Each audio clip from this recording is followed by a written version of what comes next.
नमस्कार, मैं नवीन जायसवाल 4 PM राजस्थान में आपका स्वागत है। आज इस वीडियो के अंदर हम दिन भर की 3 बड़ी घटनाओं पर चर्चा करेंगे। पहली खबर है लोकसभा चुनाव को लेकर भाजपा की तैयारी की जो बैठक चल रही है उस पर बात करेंगे कि भाजपा लोकसभा चुनाव में किस रणनीति पर वोट मांगेगी। और दूसरी खबर में बात करेंगे उपराष्ट्रपति जगदीप धनखड़ आज जयपुर आए और एक कार्यक्रम में शामिल हुए। उन्होंने भगवान राम को लेकर क्या कहा वो आपको बताएंगे। और तीसरी खबर में बात करेंगे आरएस मेंस की परीक्षा आगे बढ़ाने को लेकर जो अभ्यर्थी धरने पर बैठे हुए हैं, अब वहां पर उनके समर्थन में एबीवीपी भी कूद गई है। क्या हुआ एबीवीपी के वहां पहुंचने के बाद, उस पर भी बात करेंगे। तो शुरुआत करते हैं पहली खबर से। लोकसभा चुनाव की तैयारी को लेकर भाजपा की लगातार बैठक चल रही है। आज दूसरे दिन भी बैठक थी प्रदेश के नेताओं की, और उसमें जो रणनीति बनी है, जो सूत्र बता रहे हैं कि पार्टी जो वोट मांगेगी लोकसभा चुनाव को लेकर, उसमें चूंकि केंद्र का चुनाव है तो मोदी सरकार के कामकाज पर तो वोट मांगेगी, लेकिन राजस्थान सरकार अपने कामकाज की बजाय पिछली गहलोत सरकार के कामकाज का हवाला देकर वोट मांगेगी और जनता को एक बार फिर बताने की कोशिश करेगी कि पिछली गहलोत सरकार के 5 साल के शासनकाल में प्रदेश में क्या समस्या पैदा हुई है, और जो भी समस्याएं हैं उनके लिए गहलोत सरकार को ही जिम्मेदार ठहराया जाएगा। ठीक वैसे ही जैसे केंद्र में कई बड़ी समस्याओं के लिए मोदी सरकार देश के पहले प्रधानमंत्री नेहरू जी को जिम्मेदार मानती रही है, बताती रही है, कुछ उसी तर्ज पर राजस्थान में भी भजनलाल सरकार काम करेगी लोकसभा चुनाव में। और समस्याओं के लिए, अब जो समस्या है प्रदेश में, उसके लिए पिछली कांग्रेस सरकार को, पिछली अशोक गहलोत सरकार को ही जिम्मेदार ठहराया जाएगा। वैसे भजनलाल सरकार की समस्या ये भी है कि लोकसभा चुनाव के पहले उनके पास काम करके दिखाने के लिए बहुत ज्यादा वक्त नहीं है, और जो वक्त अभी तक उन्हें मिला है उसके अंदर कुछ ऐसा बड़ा नहीं कर पाए हैं जिसके आधार पर लोकसभा चुनाव में वोट भी मांगे जा सके।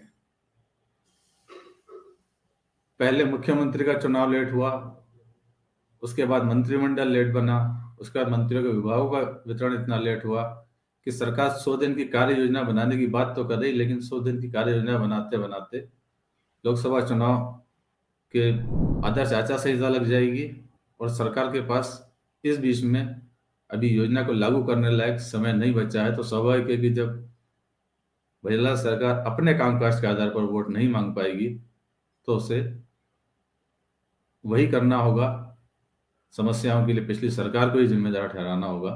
तो यही रणनीति भाजपा बनाती हुई नजर आ रही है। अब दूसरी खबर में बात करते हैं। उपराष्ट्रपति जगदीप धनखड़ आज जयपुर आए और एक कार्यक्रम में भाग लिया। उस कार्यक्रम के दौरान उन्होंने कहा कि भगवान राम को लेकर राजनीति हो रही है, और जो राजनीति कर रहे हैं वो समझ नहीं पा रहे हैं।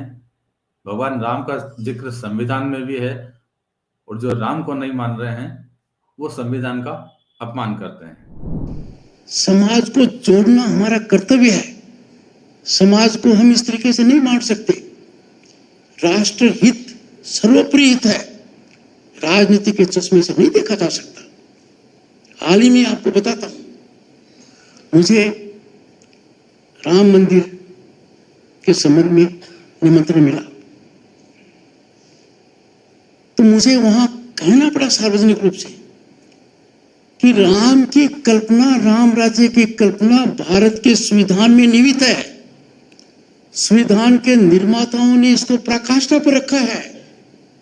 संविधान में जो 20 से ज्यादा चित्र हैं, उनमें मौलिक अधिकारों के ऊपर जो चित्र है उसमें राम, लक्ष्मण, सीता है। तो संविधान में है। मुझे बड़ी पीड़ा होती है जब कोई, और मैं किसी की आलोचना नहीं करता, अज्ञानी है वो, इतिहास से अनभिज्ञ है, जो हल्फनामा दे देते हैं कि राम काल्पनिक है, वो वर्तमान में किसी का अनादर नहीं कर रहे, वो हमारे संविधान निर्माताओं का अनादर कर रहे हैं, जिन्होंने बहुत सोच समझकर विवेकपूर्ण तरीके से उन चित्रों को वहां रखा है। आज के दिन हर भारतीय को राष्ट्र हित से थोड़ा भी हट गया तो मुश्किल हो जाएगी, क्योंकि आज के दिन पूरी दुनिया समझ गई है कि भारत का जो अमृत काल है वो भारत का गौरव काल है। अमृत काल में इतनी मजबूत नींव रखी जा चुकी है कि 2047 में जब भारत आजादी के 100 साल मनाएगा, भारत विकसित देश ही नहीं होगा, दुनिया के सर्वोपरि रहेगा। तो उपराष्ट्रपति की जयपुर यात्रा के दौरान उनसे मिलने कई भाजपा के नेता भी पहुंचे। उसमें खास चर्चा चुरू के सांसद राहुल कसवा की भी है, जो उनके साथ ही आए थे, और बाद में राजेंद्र राठौड़ भी उनसे मिलने पहुंचे।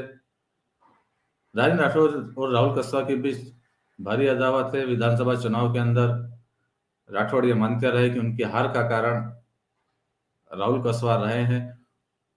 उनके समर्थकों ने इसको लेकर खुली चेतावनी भी दी थी, और राजेंद्र राठौड़ के समर्थक अब इस कोशिश में लगे हैं कि किसी तरह से राहुल कसवा का टिकट कटवाया जाए, जो भी वहां से लोकसभा के भाजपा के सांसद हैं। तो दोनों नेताओं ने अलग अलग उपराष्ट्रपति जगदीप धनखड़ से मुलाकात की, और इसकी बड़ी चर्चा राजनीतिक हलकों में रही कि दोनों क्यों मिले और क्या कारण था, और उपराष्ट्रपति की इसमें क्या भूमिका है। अब बात तीसरी खबर की करते हैं। आरएस मेंस की परीक्षा आगे बढ़ाने को लेकर अभ्यर्थी धरना दे रहे हैं। राजस्थान यूनिवर्सिटी के कैंपस में धरने पर बैठे हुए हैं, अनशन कर रहे हैं। 5वां दिन है अनशन का। देर रात जब पुलिस पहुंची थी उन्हें जबरन खाली कराने के लिए, तब राजस्थान यूनिवर्सिटी के अध्यक्ष निर्मल चौधरी उनके समर्थन में उतर आए थे, और उन्होंने पुलिस को वापस जाने पर मजबूर कर दिया था। अब इसके बाद में एबीवीपी भी एक्टिव हुई है। भाजपा की छात्र इकाई है, और उसके नेता भी यूनिवर्सिटी पहुंचे। वहां उन्होंने अपना समर्थन दिया और अपने झंडे बैनर लगाने लगे। इसको लेकर उनका काफी विरोध भी हुआ कि ये अभ्यर्थियों का धरना है, इसके अंदर राजनीति नहीं की जानी चाहिए।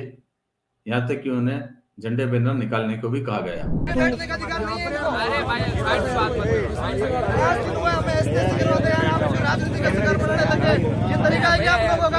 मानते हैं अगर किसी पार्टी से हो, किसी भी पार्टी से हो, तो इनको कैसे बोले, इनको समझ नहीं है क्या?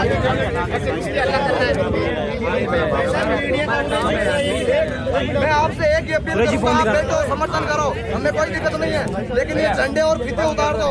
तो फिलहाल इस वीडियो में इतना ही। अंत में एक बार फिर आपसे यही कहना है कि 4PM राजस्थान चैनल को सब्सक्राइब जरूर करें, और इस वीडियो के लिंक को जितना ज्यादा हो सके उतना शेयर भी करें। नमस्कार।